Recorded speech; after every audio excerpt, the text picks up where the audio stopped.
Never really planned to do one today, but figured that anyways.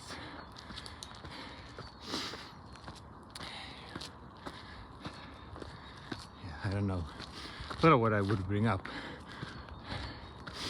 And it always comes back to some central points that's so really dangerous to miss out on in life, and that's really figuring out what the heck you're going to do, because if you postpone that, I'm glad I took the time to figure out, but then the implementation part is, I wouldn't say harder, but it's like, for me personally, I guess it's hard because I'm quite thoughtful and really analytically minded, so I'm quite close to the analysis by paralysis, but at the same time it's very easy to do the opposite too, and that's not think things through very thoroughly, especially if you're really analytically minded. It might seem for other people as it is postponing and just going over things over and over again, but I would say that you actually would perceive that for like scientists and yeah, mainly scientists and engineers. They're going over and over the same problem. They may have different angles, but it's really a struggle with patience. And so the balance is really hard to strike, to know what's really moving yourself forward and what's not.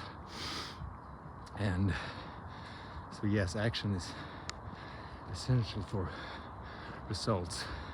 But if the action is not well thought out, if it's not done by a brain that have sort of injected and have the input and output, right? Input of knowledge and from sharp people, knowledgeable people, high-level people in business, entrepreneurship, and scientists, really. Then doesn't matter how much you act if you're not know what you're aiming. And like, conscientiousness is the only trait of the big five. That's 6 in the hexacode. Only trait that is associated with success, and that's organization, and it's perfectionism, and it's diligence. And diligence is hard work. And the last one, I think it's 4 of them, is prudence. And prudence is really thoughtfulness.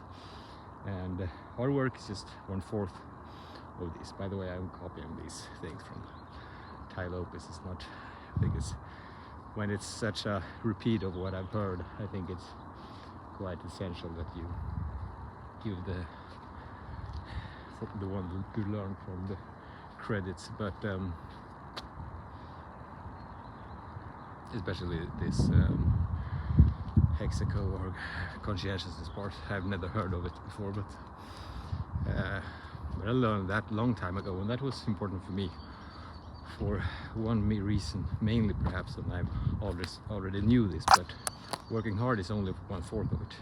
It's really important. I think I underdo it now, but earlier in life I definitely overdid it. That was why I was so cautious to not be working too hard.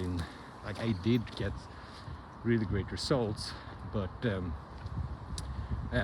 was not in line. It was so early in life, so it was until I was 20. It was so early, so you really didn't know what you wanted to do. So that was definitely not in vain. It was very crucial for developing analytical skills and knowledge and patience and perseverance and all those traits. But I definitely think I overdid it.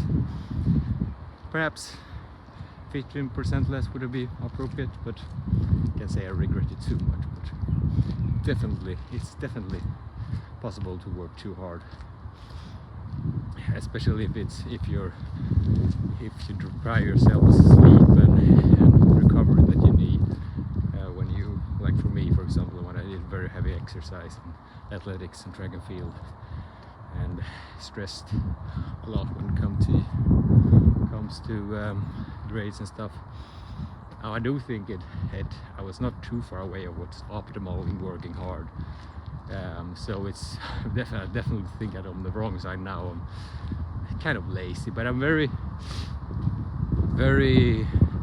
patient and can go really deep on stuff when I'm in periods, or really high focus when it's in periods when I'm interested in something. So I'm not saying I'm just slacking and lazy all the time, but I guess it's time for me to ramp it up after some years.